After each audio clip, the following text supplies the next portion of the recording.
Hello everyone, कल हमने class के अंदर पढ़ा था place of supply for goods.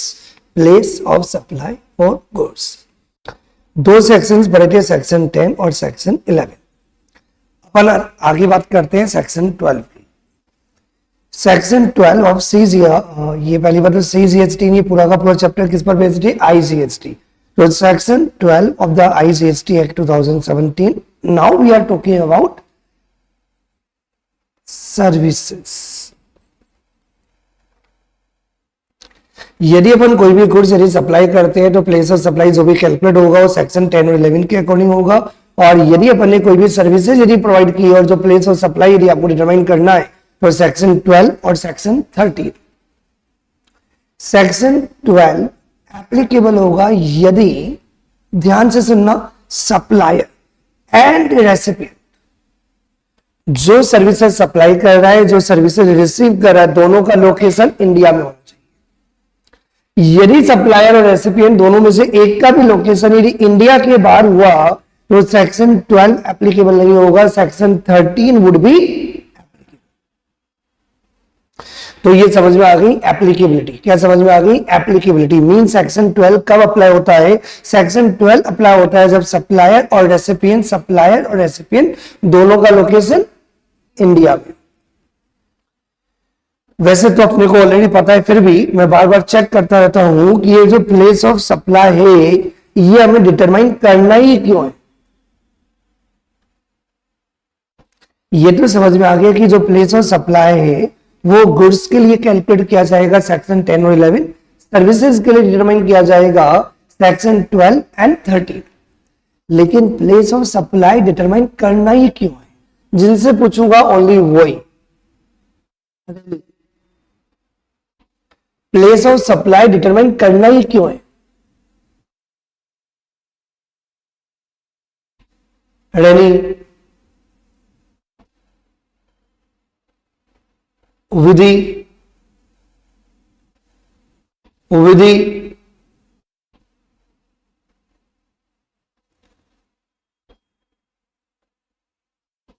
Dolly,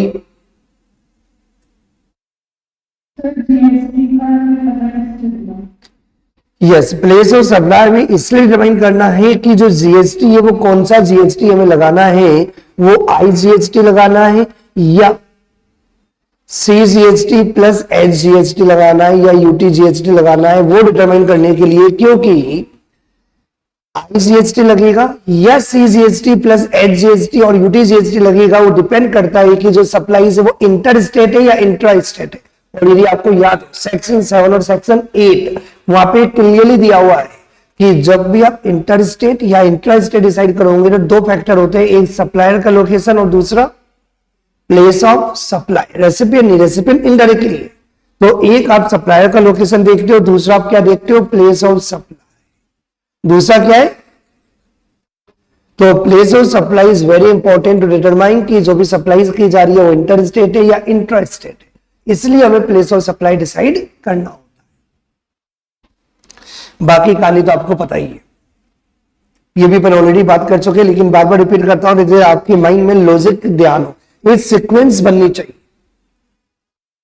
चलो, गुड्स की बात हमने कल कर ली थी, आज हम बात करेंगे सर्विसेज की। इंटेंजिबल होती है सर्विसेज, क्या होती है? इंटेंजिबल, दिखती नहीं है। तो यदि कोई भी सर्विसेज यदि प्रोवाइड की जा रही है और सप्लायर, ये पॉइंट इंपॉर्टेंट है, ये पॉइंट इंपॉर्टेंट है, सप्लायर भी और रेसिपिएंट भी दोनों का लोकेशन क्या होना चाहिए? इंडिया में होना चाहिए।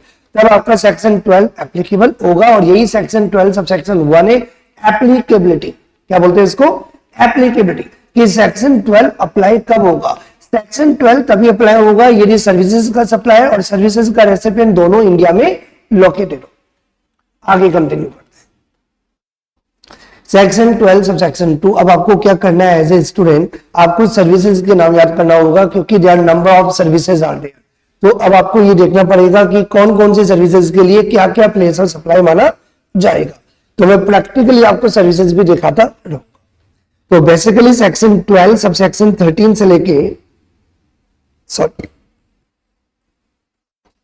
सेक्शन 12 सब सेक्शन 3 से लेके सेक्शन 12 सब सेक्शन 3 से लेके सेक्शन 12 सब सेक्शन 14, क्या बेटा? सेक्शन 12 सबसेक्शन 3 से लेके सेक्शन 12 सबसेक्शन 14, टोटल 12 पॉइंट्स के अंदर, 12 सबसेक्शंस के अंदर बहुत सारी सर्विसेज दी हुई है। तो इन सबसेक्शन 12 में कौन कौन से सबसेक्शन 12 में, सबसेक्शन 3 से लेके सबसेक्शन 14 के अंदर जिन जिन सर्विसेज को स्पेसिफाइड किया हुआ है उनका प्लेस ऑफ सप्लाई उन्हीं सबसेक्शंस के अकॉर्डिंग होगा। तो आपको ये देखना पड़ेगा कि सेक्शन 12 सबसेक्शन 3 में कौन सी सर्विसेज है, 12 सबसेक्शन 4 में क्या, 12 सबसेक्शन 5 में क्या, वो अपन आगे बात करेंगे। तो जो जो सर्विसेज दी हुई है उनका प्लेस ऑफ सप्लाई भी रिस्पेक्टिवली दिया हुआ है। लेकिन यदि कोई सर्विसेज सेक्शन 12 सबसेक्शन 3 से लेके सेक्शन 12 सबसेक्शन 14 के अंदर जो सर्विसेज इन सेक्शंस के अंदर नहीं आती, उन सर्विसेज का क्या होगा, बाय डिफॉल्ट जनरल रूल, इसको क्या बोलते हैं, बाय डिफॉल्ट जनरल रूल। क्या बोलेंगे इसको अपन, जनरल का मतलब 12 सबसेक्शन 3 से लेके 12 सबसेक्शन 14 के अंदर जो भी सर्विसेज स्पेसिफाइड नहीं है उन सर्विसेज का place of supply section 12 subsection 2 के अकॉर्डिंग। सबसे पहले आप ये आइडेंटिफाई किया करो कि वो पर्टिकुलर सबसेक्शन अप्लाई कब होता है। तो सेक्शन 12 सबसेक्शन 2 जनरल प्रोविजन है। जब कोई भी प्रोविजंस सेक्शन 12 सबसेक्शन 3 से लेके सेक्शन 12 सबसेक्शन 14, वैसे तो मुझे जो लास्ट में पढ़ाना चाहिए और आपको भी लास्ट में ही पढ़ना चाहिए, लेकिन यहाँ पे पहले दिया हुआ है क्योंकि सबसेक्शन 2 है इसलिए मैं पहले पढ़ा रहा हूं, वैसे इसका नंबर लास्ट में आना चाहिए।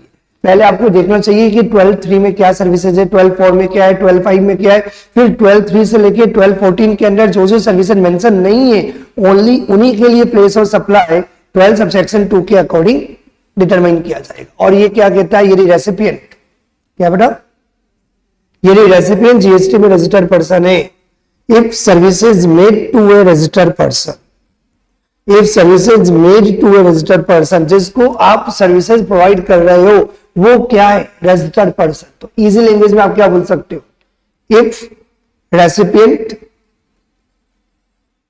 रजिस्टर्ड पर्सन, यदि रेसिपिएंट यदि जीएसटी में रजिस्टर्ड है तो देन प्लेस ऑफ सप्लाई क्या होगा, लोकेशन ऑफ सच पर्सन, मतलब लोकेशन ऑफ रेसिपिएंट। और यदि रेसिपिएंट जीएसटी में रजिस्टर्ड नहीं है, if recipient not registered person, और यदि रेसिपिएंट जीएसटी में रजिस्टर्ड पर्सन नहीं है और यदि रेसिपिएंट का एड्रेस सप्लायर के रिकॉर्ड में यदि अवेलेबल है तो द लोकेशन और रेसिपिएंट जो भी सप्लायर के रिकॉर्ड में अवेलेबल है, और यदि सप्लायर के रिकॉर्ड में भी रेसिपिएंट का कोई लोकेशन अवेलेबल ही नहीं है तो क्या किया जाएगा, गधे को भी पाप बनाना पड़ता है, सप्लायर का लोकेशन।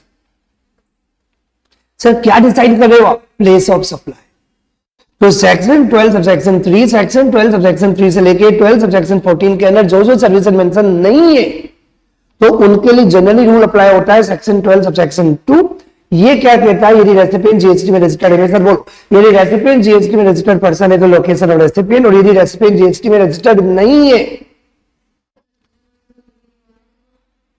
रेसिपिएंट जीएसटी में रजिस्टर्ड, रेसिपिएंट जीएसटी में रजिस्टर्ड, जैसे मैं जीएसटी में रजिस्टर्ड हूं, तुम नहीं, तुम यहाँ पे जो रेसिपिएंट हमारे जो स्टूडेंट्स है वो स्टूडेंट्स क्या है, अनरजिस्टर्ड पर्सन, B2B। और B2B में भी जरूरी नहीं है सारे बिजनेस जीएसटी में रजिस्टर्ड, बहुत सारे छोटे छोटे बिजनेस है जो जीएसटी में रजिस्टर्ड नहीं है।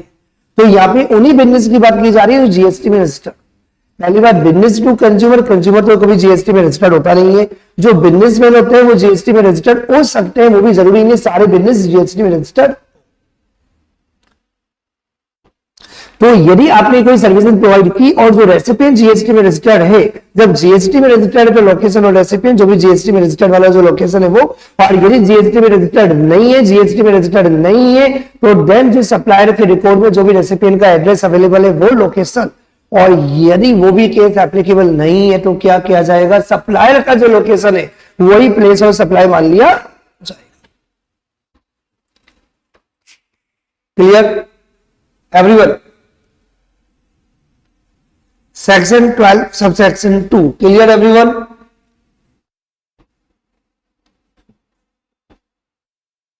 Very good, very good, yes.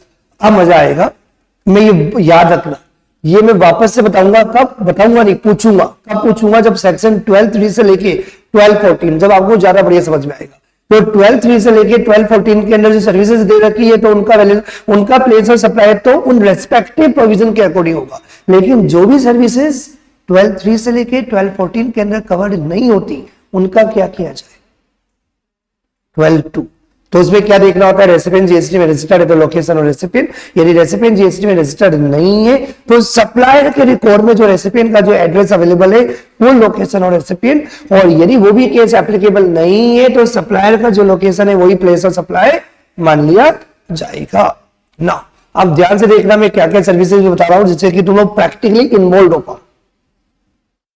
तो मैं हर सर्विसेज आपको इमेज के थ्रू विद इमेजेस आपको बताऊंगा कि क्या क्या सर्विसेज की बात हो रही है। I am talking about the architect services. Architect generally immovable property की रिगार्डिंग सर्विसेज प्रोवाइड करता है। आपको पता है आर्किटेक्ट का काम क्या होता है? किसी भी प्रॉपर्टी, कोई भी इमूवेबल प्रॉपर्टी, कोई भी जमीन, कोई भी कंस्ट्रक्टेड प्रॉपर्टी, उसका मैपिंग करना, उसका फॉर एग्जांपल लेआउट डिसाइड करना, उसका कंस्ट्रक्शन कैसे बनेगा उसके बारे में डिजाइन करना, उसका इंटीरियर करना, मतलब एक्सटीरियर करना, ये सब क्या है? In relation to immovable property. तो आर्किटेक्ट जो भी सर्विसेज प्रोवाइड करता है in relation to immovable property, interiors वाले जनरली आर्किटेक्ट और इंटीरियर बहुत बार अलग अलग होते हैं और कुछ कॉमन भी होते हैं। कुछ ऐसे भी आर्किटेक्ट होते हैं जो आर्किटेक्ट का भी काम करते हैं और इंटीरियर का भी काम करते हैं, और मार्केट में इंटीरियर्स अलग से भी होते हैं जो आर्किटेक्ट का काम तो नहीं करते लेकिन इंटीरियर पूरा करते हैं, ऐसे भी होते हैं। तो कोई भी आर्किटेक्ट हो या कोई भी इंटीरियर हो या रियल एस्टेट एजेंट, बाकी एजेंट की बात नहीं कर रहा हूं, एजेंट बहुत कॉमन वर्ड हो गया, एजेंट हर जगह होता है, लेकिन मैं यहाँ पे उन दलाल की बात कर रहा हूं, उन ब्रोकर की बात करता हूं जो इमूवेबल प्रॉपर्टी में डील करते हैं, ओनली रियल एस्टेट ब्रोकर्स की बात कर रहा हूं। आप क्या बोल सकते हो? रियल एस्टेट ब्रोकर्स या रियल एस्टेट एजेंट। मैं किसकी बात कर रहा हूं? 5 स्टार होटल या एनी अदर होटल जो अकोमोडेशन प्रोवाइड करता है, और होटल्स मतलब इमूवेबल प्रॉपर्टी। तो यदि कोई भी होटल्स हो, बहुत सारे होटल्स है, यहाँ पे मैंने एक ही होटल की फोटो दिखाई है, तो ज्यादा नंबर ऑफ होटल्स जो क्या करते हैं बेटा? होटल्स हो गए, गेस्ट हाउसेज हो गए, पीजीज हो गए, जो क्या करते हैं? अकोमोडेशन प्रोवाइड करते हैं, या ऐसा अकोमोडेशन जो मूवेबल। ये जनरली आपको मिलता है कहां पे? केरल। जयपुर में कहां से मिलेगा? यहाँ तो नाले, बेइज्जती कर रहा हूं लेकिन ठीक है। लेकिन आप केरल के अंदर जाओगे, आप साउथ के अंदर जाओगे तो आपको जो घूमने के जो शौकीन है, जो बहुत ज्यादा घूमते हैं, उनको पता होगा सर हम भी केरल गए थे सर, हम हाउस बोट के अंदर ही स्टे किया था, तो मजा आता है, अलग ही फील आता है, नेचुरल ब्यूटी आती है।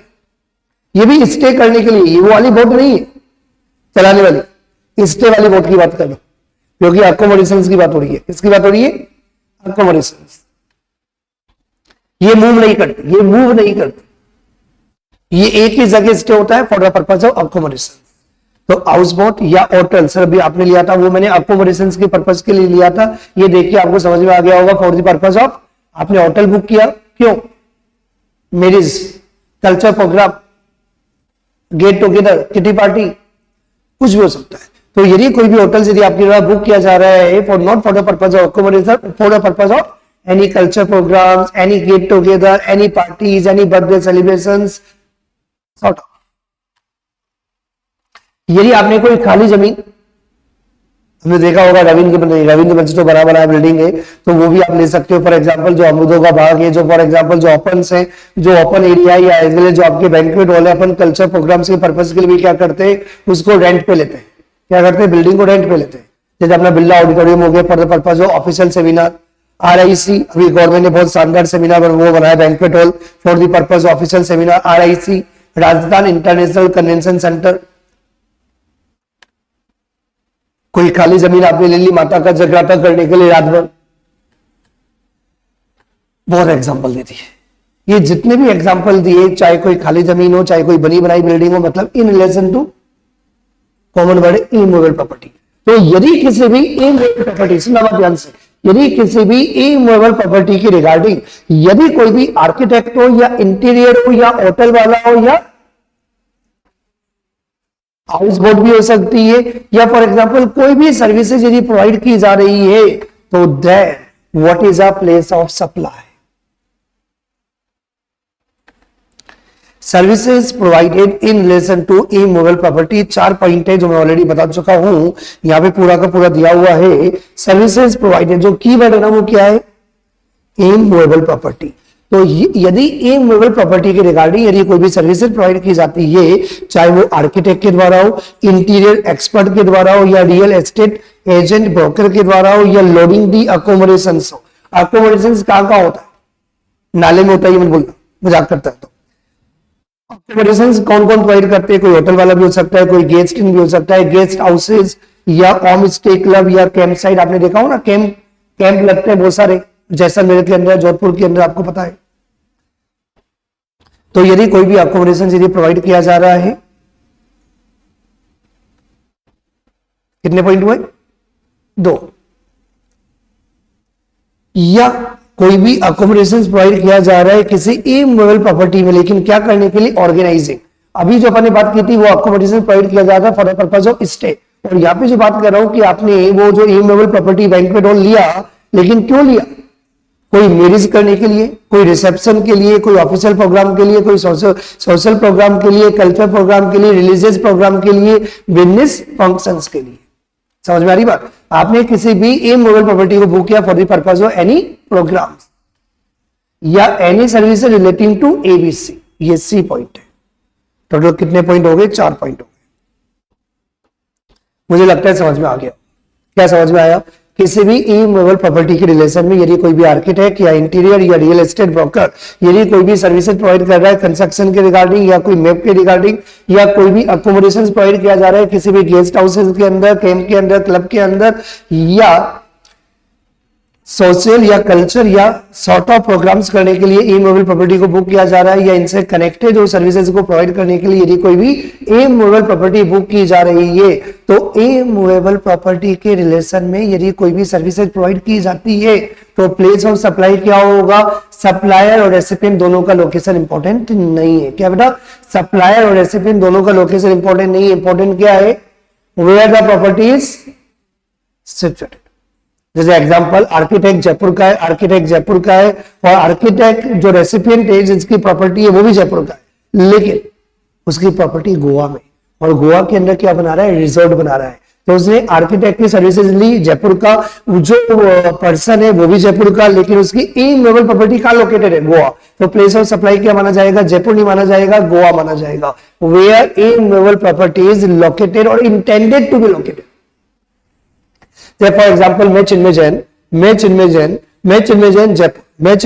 जयपुर, और जो मेरा फ्रेंड है आर्किटेक्ट वो भी जयपुर का है, लेकिन मैं पुणे के अंदर एक बिल्डिंग बनाना चाहता हूँ, पुणे के अंदर मुझे प्रॉपर्टी परचेज करनी है। तो जो रियल एस्टेट ब्रोकर है वो भी जयपुर का, मेरा ही फ्रेंड है, तो रियल एस्टेट ब्रोकर जयपुर का और चिन्मय जैन भी जयपुर का, लेकिन मैं प्रॉपर्टी कहां से देख रहा हूं?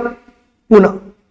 तो प्लेस ऑफ सप्लाई क्या होगा? Where immovable property intended to be located. अभी लोकेट नहीं करती है, लेकिन जो रियल एस्टेट ब्रोकर जो मुझे प्रॉपर्टी दे रहा है वो कहां के लिए दे रहा है? पुणे के। तो where immovable property is located और इंटेंडेड टू बी लोकेटेड या बॉट इज लोकेटेड। समझ में आ गई बात? That is a place of supply. लेकिन एक इंपॉर्टेंट बात इधर, if immovable property is located outside India, क्या बेटा? If immovable property is located outside India, तो देन प्लेस ऑफ सप्लाई जहां प्रॉपर्टी लोकेटेड होगी वो नहीं होगा, location of recipient is a place of. क्या? यदि location of supplier Jaipur, location of recipient भी जयपुर, लेकिन सर्विसेज जो प्रोवाइड की जा रही है, जो इमूवेबल प्रॉपर्टी है वो कहां लोकेटेड है? कहां है? चलिए, तो प्लेस ऑफ सप्लाई क्या होगा? Where the immovable property is located, where immovable property is located that is place of supply. क्या होगा? Place of supply where property is located that is Chennai. Yes, नहीं, बोट मूवेबल प्रॉपर्टीज होती है, लेकिन बेटा boat जो अब हाउस बोट की बात करें वो वहीं पे होती है, वो मूव नहीं होती है, वो उस पर्पज के लिए नहीं होती है, वो फिक्स होती है। जैसे आप केरल के अंदर आजकल तो गूगल है, तो गूगल पे एक बार इमीडिएटली सर्च करो, जैसे आप हाउस बोट लिख के डालोगे तो आपको केरल की हाउस बोट की बहुत सारी फोटोज आ जाएगी, तो आपको अपने आप समझ में आ जाएगा वो फिक्स फॉर्म में। तभी इन्होंने हाउस बोट को भी कवर किया। वो हाउस बोट वो नहीं है जो ट्रेवलिंग के पर्पज के लिए यूज की जाती है। हाउस बोट यहाँ पे वो बात की जा रही है जो अकोमोडेशन के पर्पज के लिए है ना बेटा। यस अभी मैं क्या बात कर रहा हूं, सप्लायर जयपुर का है, रेसिपिएंट लोकेशन रेसिपिएंट भी जयपुर का है, और जो इमूवेबल प्रॉपर्टी लोकेटेड है वो चेन्नई की है। तो प्लेस ऑफ सप्लाई क्या होगा, where immovable property is located, तो क्या हो गया चेन्नई। लेकिन ये सप्लायर कहां का है, मुंबई का, और रेसिपिएंट कहां का है, जयपुर का। सप्लायर कहां का है, मुंबई, रेसिपिएंट कहां का है, जयपुर। जबकि प्रॉपर्टी चिन्मय जैन की जो प्रॉपर्टी है पता है क्या है, किसी को बताना नहीं, राज की बात है, अमेरिका।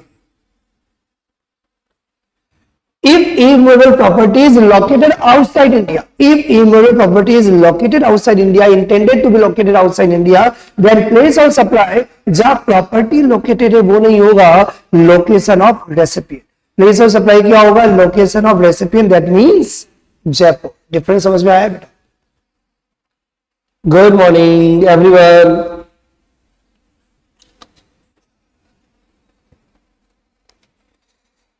बेटा इधर इधर आपको सिंपल क्या याद रखना है, section 12 sub section 3 immovable property के कनेक्शन में, इमूवेबल प्रॉपर्टी के कनेक्शन में यदि कोई भी सर्विसेज यदि प्रोवाइड की जाती है तो normally place of supply, normally place of supply क्या होगा,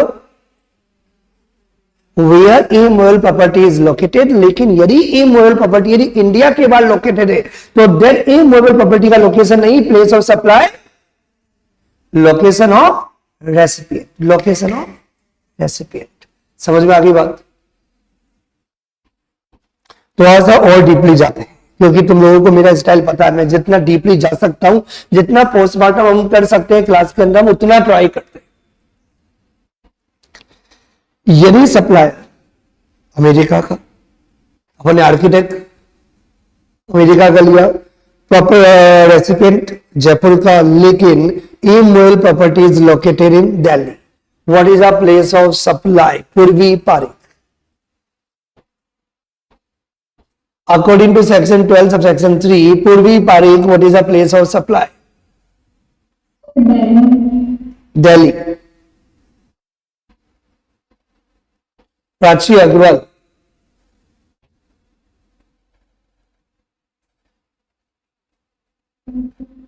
तेज बोलो प्राची।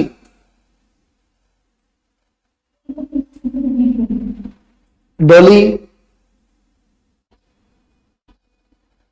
सप्लायर और रेसिपिएंट दोनों अलग अलग जगह पे है, तो इसमें तो सेक्शन 13 अप्लाई है। Very nice.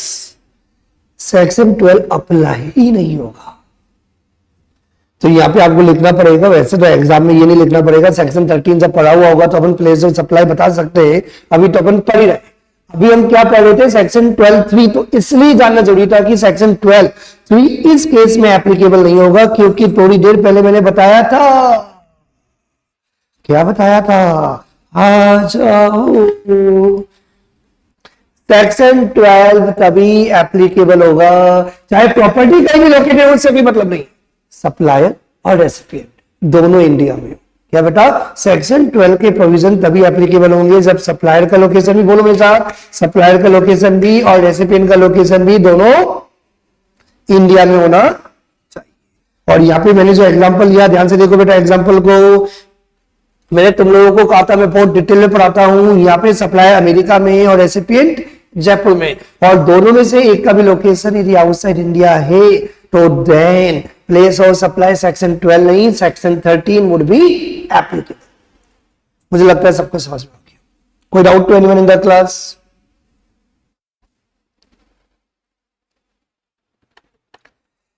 चलो, yes, mister A of Kolkata, mister A of Kolkata, जिससे पूछो ओनली वही आंसर देना ऑनलाइन में। हाँ, और कोई चाय पकौड़ी खा रहा हो ना बेटा बाद में, बड़ा मजा आ रहा है भैया, डिसिप्लिन करते टाइम हमेशा याद रखो, ये यूट्यूब की वजह से लोग बिगड़ गए। यदि अपन ऑनलाइन पढ़े या ऑफलाइन पढ़े, जब भी पढ़े डिसिप्लिन हमेशा होना चाहिए। पढ़ाई के टाइम से पढ़ाई, नो इधर उधर, नो खाना पीना।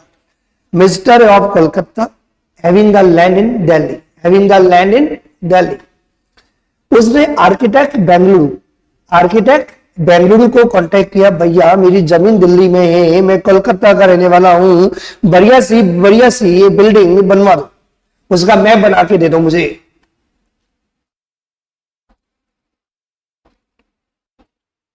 विधि, ऑनलाइन में Vidhi, what is the place of supply? Vidhi, what is the place of supply? Vidhi ने लिखा दिल्ली। ये ऑप्शन। एक और पूछ लेते हैं बच्चे से फटाफट। ऋषभ जैन ऑनलाइन में, ऋषभ जैन ऑनलाइन में प्लेस ऑफ सप्लाई क्या होगा? यदि सप्लायर रेसिपिएंट दोनों इंडिया में हैं, यदि सप्लायर रेसिपिएंट यदि दोनों इंडिया में हैं, तो then place of supply would be, place of supply क्या होगा? Where a movable property is located, और यहाँ पे जो हमारी प्रॉपर्टी है वो कहाँ लोकेटेड है? दिल्ली में। तो प्लेस ऑफ सप्लाई क्या हो गया? I think clear to everyone. Very good, very good. Example number 2, ध्यान से। Minister of Kolkata having the land in Singapore, having the land in Singapore, architect of Bengaluru contacted कि सिंगापुर की गलियों में भी हमारा बड़ा प्यारे से इंडियन बिल्डिंग बना देने का, तो वो मैं किसके पास आऊं? What is the place of supply? तो ऑनलाइन में बताइएगी तन्वी जैन। तन्वी,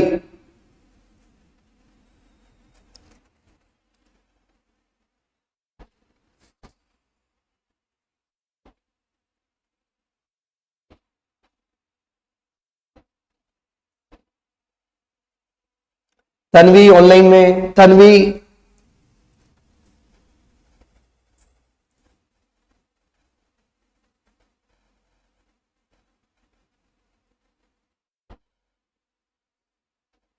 कोलकाता।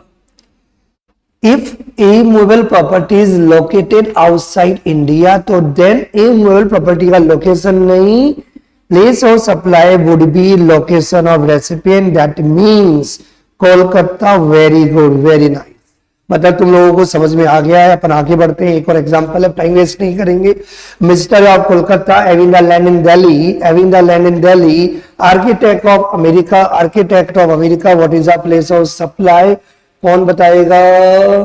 प्रदीप सैनी ऑनलाइन में। Pradeep,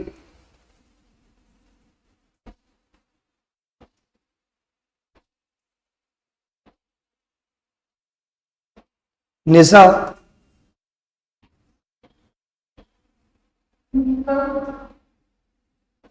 what is the place of supply?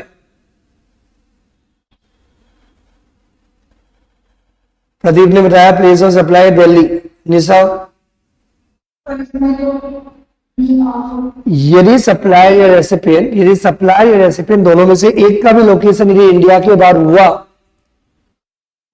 तो यस, तो section 13 would be applicable, section 12 sub section 3 is not applicable. Yes, अब वापस से रेडी हो जाओ। मैं वापस से बहुत सारी सर्विसेज दिखाने वाला हूं, आपको देखना पड़ेगा सेक्शन 12 सब सेक्शन 4 में किन सर्विसेज की बात करने वाला हूं। 12(3) आपके माइंड में सेट हो गया in relation to a movable property. Now we come to section 12 sub section 4। मैं किसकी बात कर रहा हूं? मुंबई का बड़ा famous restaurant GR restaurant, that is nearest sea, ocean. तो रेस्टोरेंट में जाके यदि आपको खाना खाने का है, क्या बेटा?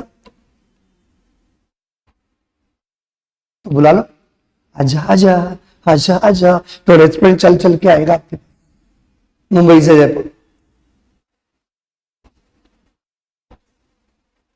तो सिंपल सा पॉइंट है, यहाँ पे मैं किसकी बात करने वाला हूँ? रेस्टोरेंट की बात करने वाला हूँ। किसकी बात करने वाला हूँ? कैटरिंग की बात करने वाला हूँ। तो जो भी कैटरिंग की सर्विसेज है, जो भी रेस्टोरेंट की सर्विसेज है, जो भी फेशियल की सर्विसेज है, क्या बेटा? फेशियल ब्यूटी ट्रीटमेंट जो आप बोलते हो, जो फेशियल हो गया, पेडिक्योर हो गया, मैनिक्योर हो गया, या फॉर एग्जांपल मेकअप हो गया, या कॉस्मेटिक सर्जरी हो गई, या हेल्थ सर्विसेज हो गई, या जिम हो गई, ये सारी सर्विसेज दी हुई है सेक्शन 12 सब सेक्शन 4। कौन कौन सी सर्विसेज? रेस्टोरेंट, कैटरिंग की सर्विसेज हो गई, और cosmetic, beauty treatment, beauty parlour जो भी आपका हो गया, प्लास्टिक सर्जरी हो गया, जिम की सर्विसेज हो गई। इन सर्विसेज के लिए प्लेस ऑफ सप्लाई क्या होगा? मैं वापस से एक बार नाम बता देता हूं, कौन कौन से नाम दिए हैं। रेस्टोरेंट, क्या क्या नाम दिए हुए हैं section 12 sub section 4? Restaurant, catering, personal grooming, fitness, beauty treatment, beauty parlour, health services, cosmetic, plastic surgery. Place of supply where services are actually perform, जहां सर्विसेज को परफॉर्म किया जा रहा है, that is a place of supply. जैसे beauty treatment होता है, आपने ब्यूटी पार्लर ओपन किया, इमेजिन करो आपने ब्यूटी पार्लर ओपन किया जयपुर के अंदर आपने ब्यूटी पार्लर ओपन किया, लेकिन यदि किसी पर्सन ने मुंबई आपको बुलाया फॉर द पर्पज ऑफ शादी होने वाली है, तो उसको आपको क्या करना है, मेकअप करने का है। आजकल ये बहुत इंपॉर्टेंट हो गया, लोग जो अच्छे होते हैं उनको कहीं से बुला लेते हैं। अब सिंपल सी बात है, जो ब्यूटी ट्रीटमेंट जो सर्विसेज प्रोवाइड कर रही है, जयपुर के अंदर सर्विसेज प्रोवाइड कर रहे हैं, लेकिन यदि फोन आया, क्या फोन आया, we need a services in Mumbai, तो जो टीम है वो मुंबई जाएगी और वहां पे आपका मेकअप करेगी। तो सर्विसेज एक्चुअली कहां परफॉर्म हुई, मुंबई, तो प्लेस ऑफ सप्लाई क्या होगा, मुंबई। नहीं आया समझ में? सप्लायर जयपुर का है, उसका प्लेस ऑफ सप्लाई जयपुर में है, लेकिन यदि किसी ने फोन कर किया और बोला कि भैया वहां पे सर्विसेज आप प्रोवाइड कर देना, तो जो ब्यूटी ट्रीटमेंट हुआ, जो प्लास्टिक सर्जरी हुआ, जो कॉस्मेटिक सर्जरी हुआ, आपको समझ में आ गया होगा।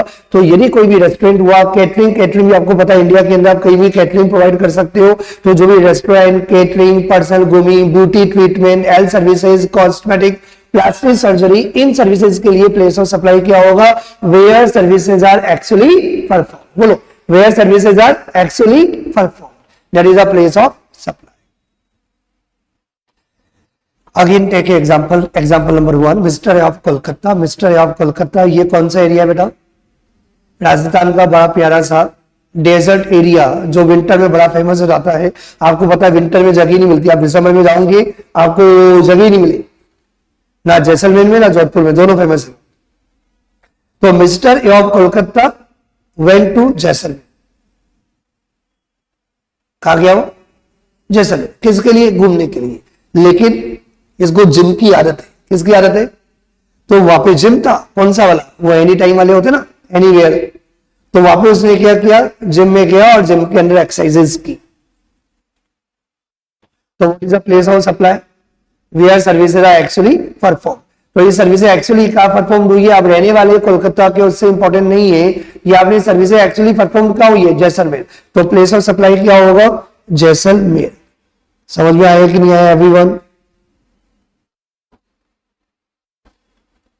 Good morning. Restaurant, catering, beauty treatment, plastic surgery, health services, cosmetic surgery, ये जो भी जिम, ये जो भी सर्विसेज, फिटनेस, ये जो भी सर्विसेज प्रोवाइड की जा रही है, तो प्लेस ऑफ सप्लाई वो माना जाएगा जहां पे सर्विसेज एक्चुअली परफॉर्म हुई है। बोलो मिसाल, जहां सर्विसेज एक्चुअली परफॉर्म हुई है, that is a place of supply. तो यहाँ पे जो मिस्टर है कोलकाता का रहने वाला है, लेकिन वो जैसलमेर घूमने के लिए आया, तो उसने यदि जिम की सर्विसेज कहां परफॉर्म हुई है, जैसलमेर में, तो प्लेस ऑफ सप्लाई क्या हो गया, जैसलमेर। समझ में आ गया? Now we come to section 12 sub section 5। ध्यान से देखना, यहाँ पे कौन सी सर्विसेज की बात करने वाला हूं। सेक्शन 12 सब सेक्शन 5 में सिर्फ 2 सर्विसेज कवर है। कितनी सर्विसेज? सिर्फ 2, एक तो ट्रेनिंग की और एक परफॉर्मेंस अप्रेजल। जो जज होते ना, जज, ये कपिल शर्मा शो आपने देखा होगा, किसने देखा है कपिल शर्मा शो, या डांस इंडिया डांस, और बहुत सारे शोज आते हैं, उसमें आपने देखा होगा जज बहुत इंपॉर्टेंट है, वो उनको मार्क्स भी देता है, ये तुमने कैसा डांस किया है, बिल्कुल बेकार, बिल्कुल पसंद नहीं आया। नहीं, ऐसा मैं नहीं लगता, बहुत बढ़िया, पूरा कुछ उल्टा पुल्टा बोल के जो ऑडियंस का ध्यान खींचते। स्टैंडिंग ओवेशन, आपने बहुत सारी चीजें सुनी होगी, जजेस नाटक करते हैं, जज परफॉर्मेंसेस को अप्रेजल भी करते हैं और पूरा माहौल बना के, तो जज भी इंपॉर्टेंट है।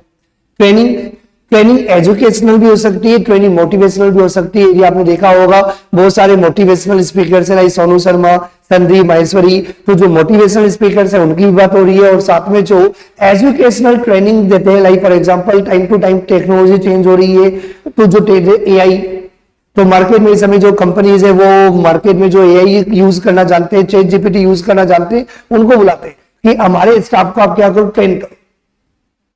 जो टेक्नोलॉजी में चेंज आ रहा है, फॉर एग्जांपल जीएसटी के अंदर जो चेंजेस आया तो प्रोफेशनल को बुला के सबको अपडेट कराया। तो किसी भी टाइप की यदि कोई भी ट्रेनिंग हो या किसी भी टाइप का कोई परफॉर्मेंस अप्रेजल हो, ये दोनों सर्विसेज सेक्शन 12 सब सेक्शन 5 में कवर्ड है। समझ में आ गई बात? तो सेक्शन 12 सब सेक्शन 5 में यहाँ पे मैं दो सर्विसेज की बात करने वाला हूं कि चाहे वो कॉर्पोरेट ट्रेनर हो, चाहे वो पर्सनल ट्रेनर हो। ट्रेनर मतलब ट्रेनर जो भी ट्रेनिंग सर्विसेज प्रोवाइड करता है, चाहे किसी बिजनेस को करे चाहे किसी पर्सनल को करे, उससे कोई फर्क नहीं पड़ता। आजकल कंपनीज वाले भी ट्रेनर्स को बुलाते हैं अपने एम्प्लॉइज को मोटिवेट करने के लिए, क्योंकि सबको पता है धीरे धीरे मोटिवेशन क्या होता है, डाउन हो जाता है।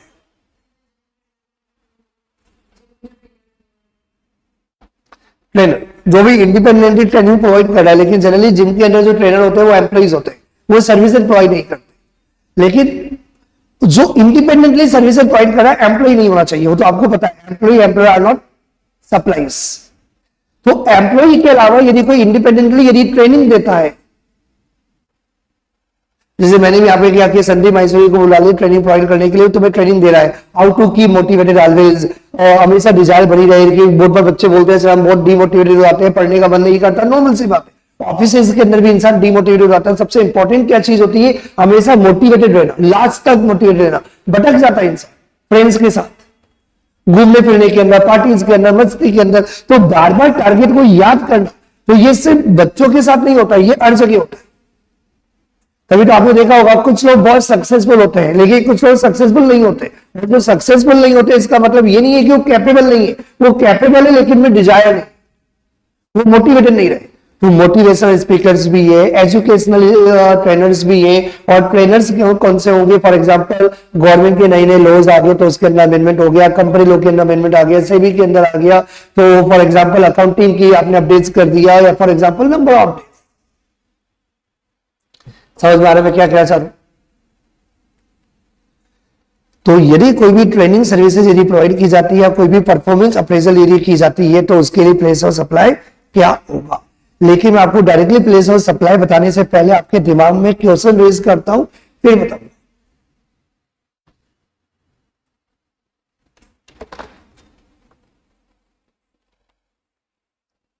दो एग्जांपल दूंगा। एग्जांपल नंबर 1, मैं एट ए टाइम एक ही एग्जांपल दे सकता हूं, मेरी प्रॉब्लम है, लेकिन आप दोनों सर्विसेज के लिए अप्लाई कर लेना। मैं एग्जांपल के अंदर ट्रेनर की बात कर रहा हूं, आप ये पॉइंट परफॉर्मेंस जो अप्रेजल करते हैं, जो जजेस होते हैं, उनके लिए भी लिंक कर लेना। तो एग्जांपल नंबर 1 मैं बता रहा हूं ट्रेनर के एंगल से। किसके? Trainer. There is a person A that is a trainer. ये ट्रेनर कहां का है? जयपुर का। ये ट्रेनर कहां का है? Trainer mister A of Jaipur.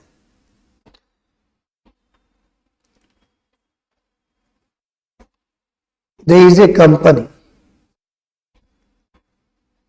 Reliance limited Mumbai head office. There is a company Reliance limited Mumbai head office. Now ये ट्रेनर रिलायंस लिमिटेड को क्या कर रहा है? ट्रेनिंग सर्विसेज दे रहा है। क्या दे रहा है? Training services. रिलायंस लिमिटेड को सर्विसेज प्रोवाइड कर रहा है, मतलब रिलायंस लिमिटेड ने हायर किया। किसके लिए? रिलायंस लिमिटेड के एम्प्लॉइज के लिए, राइट। और ये रिलायंस लिमिटेड मुंबई की है, और इन्होंने जो सर्विसेज ली है, अब कैसे डील होती है सुनो। अब रिलायंस लिमिटेड को एक छोटी सी टीम है 5-10 लोगों की, उनको ट्रेनिंग देनी है। तो नाउ मिस्टर ए को कांटेक्ट किया, इधर आओ मिस्टर ए, तुम्हें हमारी जो 5-10 एम्प्लॉइज है उनको सर्विसेज देनी है। तो मिस्टर ए क्या बोलेगा? क्या बोलेगा? 5-10 एम्प्लॉइज को आप एक काम करो, जयपुर ही भेज दो ना। तो ट्रेनिंग सर्विसेज प्रोवाइडेड, वो तो किसको सर्विसेज प्रोवाइड की जा रही है? किसको प्रोवाइड की जा रही है? Employees of RIL, Reliance industries limited. तो रिलायंस लिमिटेड के एम्प्लॉइज को ट्रेनिंग सर्विसेज प्रोवाइड की जा रही है। सप्लायर कौन है? ट्रेनर। रेसिपिएंट कौन है? रिलायंस लिमिटेड अपने एम्प्लॉइज को सर्विसेज प्रोवाइड करवा रहा है। दीज सर्विसेज में बी प्रोवाइडेड इन जयपुर। मतलब अपन ट्रेनर डायरेक्टली क्या बोल सकता है, भैया हमारा ऑलरेडी सेटअप है, यहाँ आओ, मैं यहाँ पे उनको ट्रेन करके भेजूंगा, 2 दिन लगेगा, 2 दिन का आप टिकट बुक करा दो, जयपुर भिजवा दो। जयपुर के हम अंदर उनको ट्रेनिंग की सर्विसेज प्रोवाइड कर देंगे, 10 लाख रुपए का आप एडवांस पेमेंट मेरे अकाउंट में डाल दो। समझ में आ गई बात? रिलायंस लिमिटेड भी बोल सकता है भैया वो एम्प्लॉय जयपुर नहीं आएंगे, आप तो एक काम करो मुंबई आ जाओ, ठीक है 15 लाख रुपए भिजवा दो, मैं आ जाऊंगा, टिकट बुक करा दो। तो हुआ क्या, यहाँ पे जो मिस्टर ए जो ट्रेनर है वो सर्विसेज प्रोवाइड कर रहा है, कहां पे ट्रेनिंग सर्विसेज प्रोवाइडेड इन मुंबई। मतलब ट्रेनर मुंबई जाके भी सर्विसेज प्रोवाइड कर सकता है और साथ में ट्रेनिंग सर्विसेज प्रोवाइड करने के लिए अपने ऑफिस में भी अपनी जगह भी बुला सकता है। और इसके अलावा क्या कर सकता है, इसके अलावा क्या कर सकता है, वो जो आजकल बहुत कॉमन है, थर्ड प्लेस। एम्प्लॉइज काम कर करके दुखी हो जाते हैं, डिप्रेस हो जाते हैं, इतना बर्डन होता है, इतना वर्कलोड होता है, तो उनको क्या किया, अपने थर्ड प्लेस पे ले गए। कहां ले गए, थर्ड प्लेस मतलब कोई नई जगह, लाइक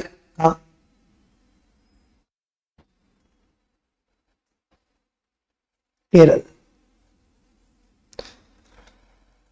ट्रेनिंग सर्विसेज प्रोवाइडेड इन केरल मीन केरल का केरल घूमना भी हो जाएगा और साथ में क्या हो जाएगा, एम्प्लॉइज की सर्विसेज भी हो गई। क्योंकि भैया आप ट्रेनिंग दोगे तो कितने घंटे की दोगे, 3, 4, 5, 6, 7, 8, बाकी घंटे क्या करोगे, केरल में घूमेंगे। तो हमारे एम्प्लॉइज का एंटरटेनमेंट भी हो गया और ट्रेनिंग की ट्रेनिंग सर्विसेज भी प्रोवाइड हो गई। तो ये बड़ा कॉमन है। और यहां पे जो ट्रेनर है, ट्रेनर कौन हुआ, ट्रेनर को क्या बोलेंगे, सप्लाई। रेसिपिएंट कौन है, एम्प्लॉइज ने सर्विसेज नहीं लिए, रिलायंस लिमिटेड ने अपने एम्प्लॉइज के लिए सर्विसेज लिए। तो रेसिपिएंट कौन है, रेसिपिएंट कौन है, RIL, रिलायंस इंडस्ट्रीज लिमिटेड। और आपको पता ही है रिलायंस लिमिटेड तो इतनी बड़ी कंपनी, तो ऑब्वियसली GST में क्या है वो, रजिस्टर्ड।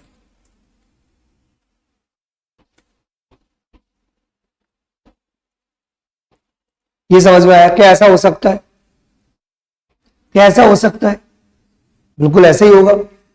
ट्रेनिंग सर्विसेज जरूरी थोड़ी है कि आप अपने ऑफिस बुला के ही एम्प्लॉइज को ट्रेनिंग दो। तो ट्रेनर एम्प्लॉइज को अपने ऑफिस, अपनी फैक्ट्री, अपने प्लेस पे भी बुला सकता है। साथ में क्या कर सकता है, जो रेसिपिएंट का जो लोकेशन है वहां पे भी सर्विसेज प्रोवाइड की जा सकती है। इसके अलावा एनी अदर प्लेस पे भी सर्विसेज प्रोवाइड की जा सकती है। तो इन तीनों केसेस में आपको ध्यान देना पड़ेगा, what is the place of supply. मैंने पहले आपको बता दिया सेक्शन 12 सब सेक्शन 5 सिर्फ 2 ही सर्विसेज के लिए एप्लीकेबल है। या तो कोई ट्रेनिंग की सर्विसेज प्रोवाइड की जा रही है, चाहे वो एकेडमिक ट्रेनिंग हो, चाहे वो प्रोफेशनल ट्रेनिंग हो, चाहे वो कोर्सेज की ट्रेनिंग हो, चाहे वो मोटिवेशनल ट्रेनिंग हो। तो किसी भी टाइप की कोई भी ट्रेनिंग सर्विसेज प्रोवाइड की जा रही हो या परफॉर्मेंस अप्रेजल बाय एनी जज वो सर्विसेज प्रोवाइड की जा रही हो, तो प्लेस ऑफ सप्लाई क्या होगा, 2 बातें आपको ध्यान देनी होगी। यदि रेसिपिएंट, क्या बेटा, यदि रेसिपिएंट GST में रजिस्टर्ड है, बोलो बेटा, यदि रेसिपिएंट GST में रजिस्टर्ड है तो location of recipient, location of, यदि रेसिपिएंट GST में रजिस्टर्ड है तो लोकेशन ऑफ रेसिपिएंट। इसका मतलब ये हुआ कि हमारे एग्जांपल के अंदर जो recipient RIL, Reliance industries limited, वो कौन है, GST में रजिस्टर्ड। तो कोई इफेक्ट नहीं पड़ता कि सर्विसेज जयपुर में प्रोवाइड की हो या मुंबई में प्रोवाइड की हो या केरल में प्रोवाइड की हो, कोई इफेक्ट नहीं पड़ता, कोई इफेक्ट नहीं पड़ता कि आपने सर्विसेज कहां प्रोवाइड की। तो यदि कोई भी ट्रेनिंग या परफॉर्मेंस अप्रेजल सर्विसेज यदि किसी GST रजिस्टर्ड पर्सन को, यदि रेसिपिएंट यदि GST में रजिस्टर्ड है, तो प्लेस ऑफ सप्लाई क्या होगा, location of recipient. Place of supply क्या होगा, location of recipient, location of recipient. कोई इफेक्ट नहीं पड़ता इन तीनों केसेस के अंदर, प्लेस ऑफ सप्लाई एक ही होगा, location of recipient, that means Mumbai. समझ में आ गई बात,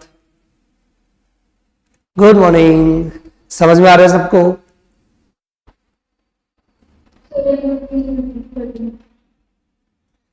बेटा सिंपल आपको क्या ध्यान देना है कि यदि कोई भी ट्रेनर या कोई भी जज यदि अपनी ट्रेनिंग या परफॉर्मेंस अप्रेजल सर्विसेज यदि प्रोवाइड करता है, जैसे for example Kapil Sharma show के अंदर क्या नाम था, मुझे अभी तक तो नाम याद था, मैं भी इसे स्लिप कर रहा हूं, वो आ रही ना, नीरज सिद्धू को भी हटा दिया, मुझे अभी तक तो नाम याद था, अभी एकदम से स्लिप हो गया। जो जज है ना, अर्चना, अर्चना ही है ना,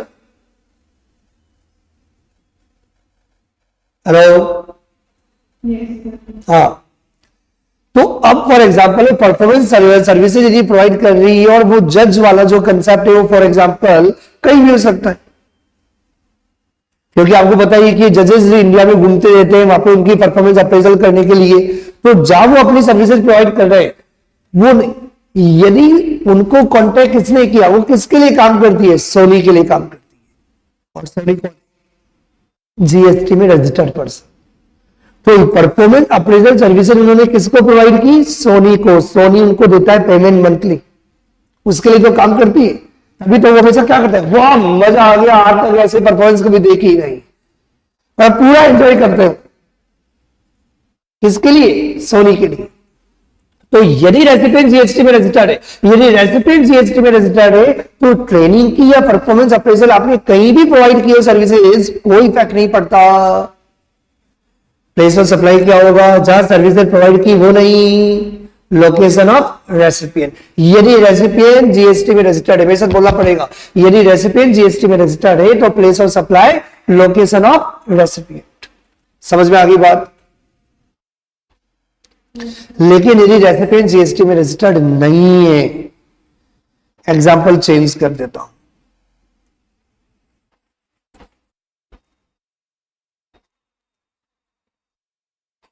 example number 2,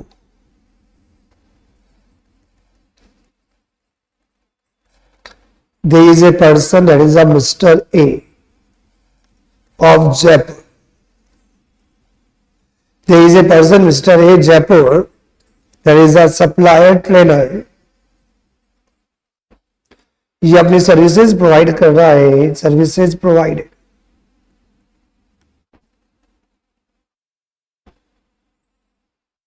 to a company X limited. ये अनरजिस्टर्ड पर्सन है, कंपनी लॉ में तो रजिस्टर्ड है, ये कंपनी भी हो सकती है, कोई इंडिविजुअल पर्सन भी हो सकता है, कोई भी हो सकता है, जरूरी नहीं ये कंपनी हो। पहले कंपनी ली थी तो अपन यहां पे ले लेते हैं वापस से एक individual person, that is the mister B. और ये कौन है, जीएसटी में अनरजिस्टर्ड पर्सन है। मैं कंपनी लॉ में रजिस्टर्ड हूं, उससे कोई फर्क नहीं पड़ता, मैं किसकी बात कर रहा हूं, जीएसटी में अनरजिस्टर्ड है। और ये सर्विसेज किसको प्रोवाइड की जा रही है, ऑब्वियसली टू एम्प्लॉइज। वापस से वही बात है। और ये मिस्टर बी कहां का रहने वाला है, मुंबई का। तो सेम एग्जांपल ले लेता हूं, बट यहाँ पे चेंज किया कि जो सर्विसेज प्रोवाइड की जा रही है वो आरआईएल को नहीं दी जा रही है, वो किसी और को दी जा रही है। किसको दी जा रही है, मिस्टर बी जीएसटी में अनरजिस्टर्ड पर्सन को दी जा रही है। और ये एम्प्लॉइज को जो ट्रेनिंग या परफॉर्मेंस अप्रेजल जो दी जा रही है, कहां दी जा रही है, सर्विसेज प्रोवाइडेड इन जयपुर, सर्विसेज प्रोवाइडेड इन मुंबई, या सर्विसेज प्रोवाइडेड इन केरल। तो यदि रेसिपिएंट जीएसटी में अनरजिस्टर्ड है, यदि रेसिपिएंट जीएसटी में अनरजिस्टर्ड है, तो प्लेस ऑफ सप्लाई क्या होगा, place of supply would be location और रेसिपिएंट नहीं, where services are actually performed, where services are actually performed. तो यदि सर्विसेज एक्चुअली परफॉर्म कहां हुई है, जयपुर में, तो प्लेस ऑफ सप्लाई क्या हो गया, जयपुर। और यदि सर्विसेज परफॉर्म हुई है मुंबई में, तो प्लेस ऑफ सप्लाई हो गया मुंबई, महाराष्ट्र। और यदि सर्विसेज प्रोवाइड हुई है इन द केरल, तो प्लेस ऑफ सप्लाई क्या हो गया, केरल। दोनों में डिफरेंस समझ में आया बेटा, एवरीवन जल्दी से रिप्लाई कर दो।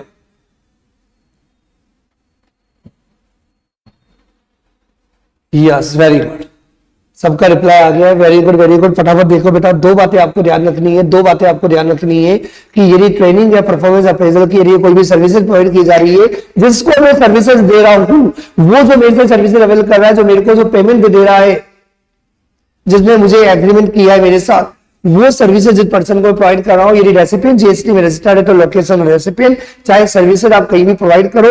और यदि रेसिपिएंट जीएसटी में अनरजिस्टर्ड पर्सन है, रेसिपिएंट जीएसटी में अनरजिस्टर्ड पर्सन है, तो लोकेशन और रेसिपिएंट की जगह हम क्या लेंगे, where services are actually perform, where services are actually perform.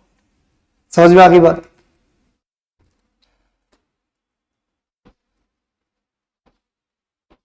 Yes, ready everyone. Example number 1, XYZ consultant registered at Bangalore provide the training to his clients employees at Mumbai। पहला केस, if client are registered in Chennai, if client are not registered under GST. तो पहले point number A का answer बताओ, place of supply क्या होगा? जिससे पूछूं ओनली वही। ऑनलाइन में मुस्कान शर्मा, ऑनलाइन में मुस्कान,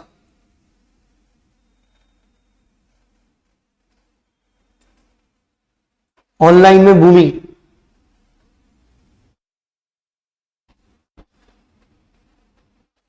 भूमि,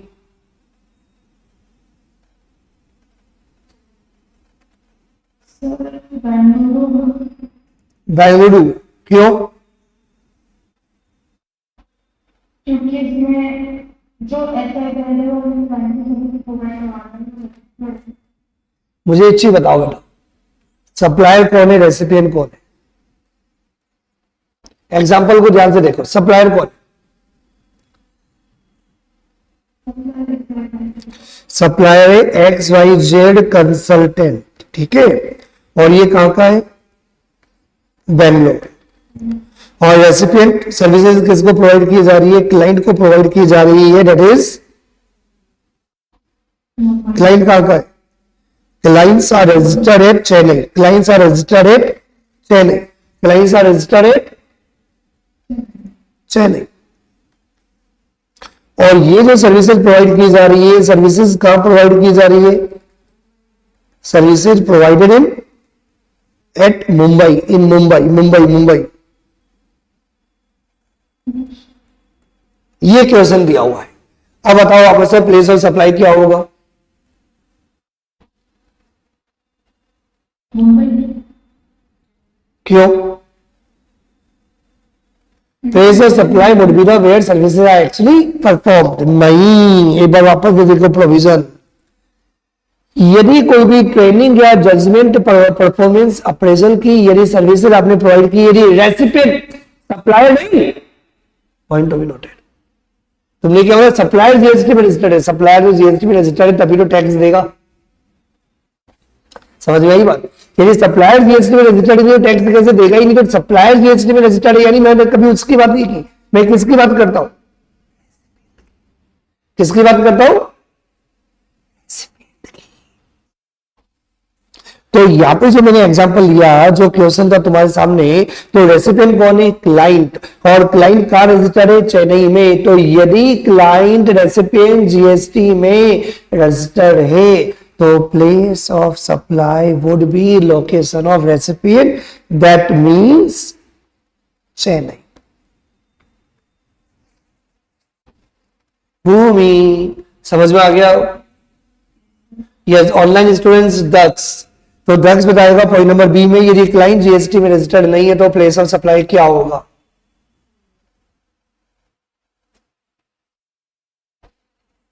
दक्ष,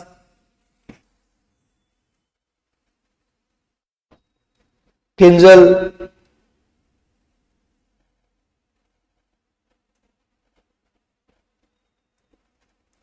प्रदीप सैनी। हाँ किंजल बोलो, बोलो। यस, प्लेस ऑफ सप्लाई क्या होगा? यदि क्लाइंट रेसिपिएंट जीएसटी में रजिस्टर्ड नहीं है तो where services are performed, where services are performed, that means Mumbai। और अब मुझे लगता है कि समझ में आ गया।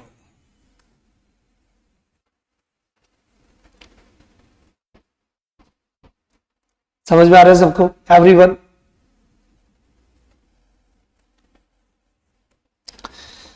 पूरा कंप्लीट नहीं होगा, कल कनेक्ट करेंगे, लेकिन जितना होगा उतना अपन पढ़ लेते हैं। सेक्शन 12 सबसेक्शन 6 में क्या सर्विसेज दिखा रहा हूं, ध्यान से देखना। सेक्शन 12 सबसेक्शन 6, यहां पे भी आपको कोई रविंद्र मंच, आपको पता होगा थोड़ी देर पहले मैंने रविंद्र मंच, Birla auditorium, Rajasthan international convention की बात की थी, लेकिन मैं किसके एंगल से बात कर रहा था? अकोमोडेशंस, मैरिज पार्टी, ऑर्गेनाइजिंग दी इवेंट वालों के लिए बात कर रहा था। किसके लिए बात कर रहा था? जो मैरिज इवेंट की बात कर रहे हैं ना, उनका। अब जो मैं बात करने वाला हूं तो अलग था, वहां पे अकोमोडेशंस की बात आ रही थी। किसकी बात आ रही थी? मींस राजस्थान इंटरनेशनल कन्वेंशन किसका? गवर्नमेंट का। तो गवर्नमेंट ने आपको क्या किया? 3 लाख रुपए के रेंट पे दे दिया। बिरला ऑडिटोरियम वालों ने आपको 3 लाख रुपए के रेंट पे बिरला ऑडिटोरियम दिया। तो कौन सर्विसेज प्रोवाइड कर रहा है 12th के अंदर? बिरला ऑडिटोरियम। कौन सर्विसेज प्रोवाइड कर रहा है? Rajasthan international convention centre. लेकिन यहां पे जो मैं बात कर रहा हूं वो अलग है।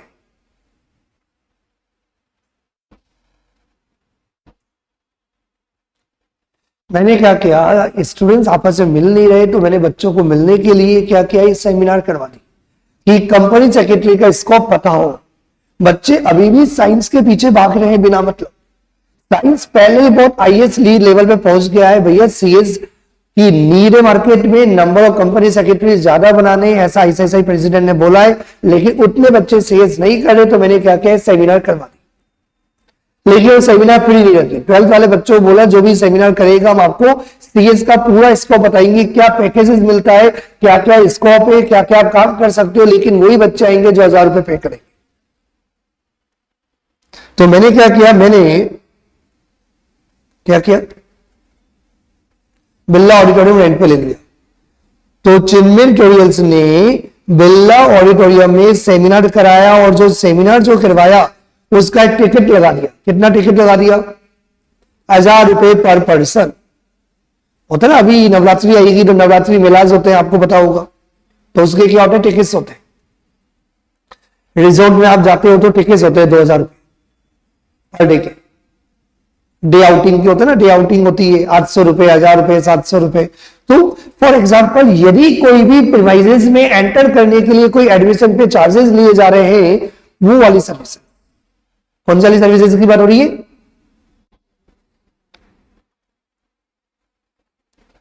Services provided by the way of admission. Services provided by the way of admission.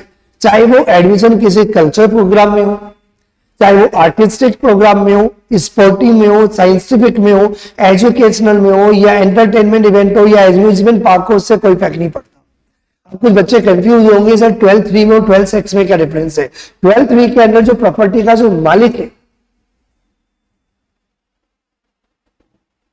जो अकोमोडेशन जो प्रोवाइड कर रहा है, उसके एंगल से बात हो रही है। किसके एंगल से बात हो रही है?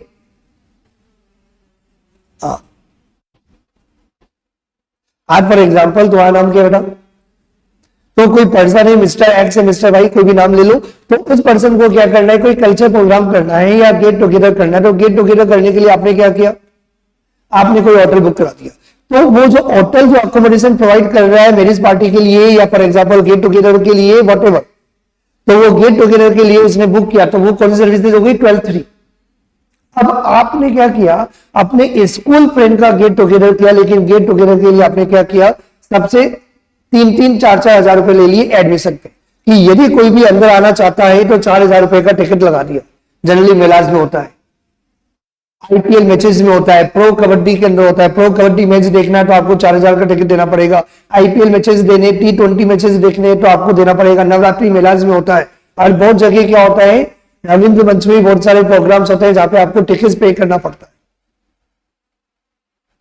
तो यदि कोई भी कल्चर प्रोग्राम हो या आर्टिस्टिक हो या कोई एजुकेशनल प्रोग्राम हो या कोई एंटरटेनमेंट प्रोग्राम हो या कोई रिजोर्ट हो, लेकिन एडमिशन पे यदि कोई चार्जेस लिए जा रहे हैं, इस पे जैसे मूवी हॉल में जाते हो तो 250 रुपए का टिकट लगता है, वो सब सेक्शन 12(6) में कहा आएगा। Section 12 sub section 6 any services provided by the way of admission. समझ में आ गई बात बेटा? Any services provided by the way of admission, चाहे वो एडमिशन कोई भी इवेंट हो। इवेंट का नेचर इंपॉर्टेंट नहीं है कि वो कल्चर नेचर का है या कोई आर्टिस्टिक है या कोई स्पोर्टिंग है या कोई साइंटिफिक है या कोई एजुकेशनल है या कोई एंटरटेनमेंट है या कोई अम्यूजमेंट पार्क है, उससे कोई इफेक्ट नहीं पड़ता। सर्विसेज आपको दिखा देता हूं एक बार, like admission to artistic event ticket, admission to any culture event, admission to any scientific event, ये एडमिशन टू एनी जो रिजॉर्ट होते हैं लाइक वंडरला हो गया, इमेजिका हो गया, आईपीएल मैचेस हो गए या कोई मेलाज हो गए। समझ में आ गया होगा। What is the place of supply, where the property is located, where the property is located. क्योंकि यदि आप एडमिशन लोगे इवेंट के अंदर तो ये जो इवेंट है, ये जो प्रॉपर्टी है, तो जो भी प्रॉपर्टी है मतलब जो भी आपका पार्क है, जो भी आपका रिजॉर्ट है या जो भी आपका इवेंट है, तो जहां भी ये इवेंट हेल्ड हो रहा है that is the place of supply. समझ में आ गई बात एवरीवन? 12 सबसेक्शन 3 और 12 सबसेक्शन 6, जो पर्सन इमूवेबल प्रॉपर्टी का अकोमोडेशन प्रोवाइड कर रहा है वो 12(3) में, तो वो अलग है। 12(6) क्या बोलता है? 12(6) बोलता है admission to any event. For example, आपने क्या किया, कोई जगह ली तो वो 12(3) में मालिक के हिसाब से होगा। फिर आपने जगह लेके क्या किया, वहां पे एक इवेंट करवाया। वो इवेंट साइंस का भी हो सकता है, वो इवेंट एंटरटेनमेंट का भी हो सकता है, कोई भी इवेंट हो सकता है, और उस इवेंट पर आपने एडमिशन पे 2000 रुपए पर पर्सन लगा दिए। तो यदि कोई एडमिशन हो कोई भी कल्चर इवेंट में या साइंटिफिक इवेंट में या स्पोर्टिव इवेंट में या एजुकेशनल इवेंट में या एंटरटेनमेंट, जो भी आपके रिजॉर्ट होते हैं, अम्यूजमेंट जो पार्क होते हैं, तो जहां भी ये इवेंट हेल्ड हो रहा है, जहां भी ये प्रॉपर्टी लोकेटेड हो रही है, that is a place of supply. For example number 1, mister M O Manipur, कहां का रहने वाला है? Manipur, goes to Mumbai and purchase the ticket for watching a movie at a Mumbai cinema hall. तो मुंबई सिनेमा हॉल के अंदर यदि आप एंटर करते हो, मतलब 12(6), तो प्लेस ऑफ सप्लाई क्या होगा? Where event is held, where the property is located. तो ये प्रॉपर्टी कहां लोकेटेड है? तो place of supply is Mumbai, चाहे वो रहने वाला कहां का है, मणिपुर, उससे कोई फर्क नहीं पड़ता। Mister x of Mumbai purchase the online tickets for the Wonderla water park इन बेंगलुरु। आपने ऑनलाइन टिकट परचेज किया, उससे फर्क नहीं पड़ता ये जो वाटर पार्क है कहां लोकेटेड है? बेंगलुरु में। तो प्लेस ऑफ सप्लाई क्या हो गया? बेंगलुरु। प्लेस ऑफ सप्लाई क्या हो गया? समझ में आ गया? Mr. A of Pune booked the online for the tiger safari at the Ranthambore National Park and the hired a jeep to be taken around for the safari. Determine the place of supply for the services. Where the property is located. Property कहाँ located? तो place of supply क्या हो जाएगा आपका? रणथंभौर।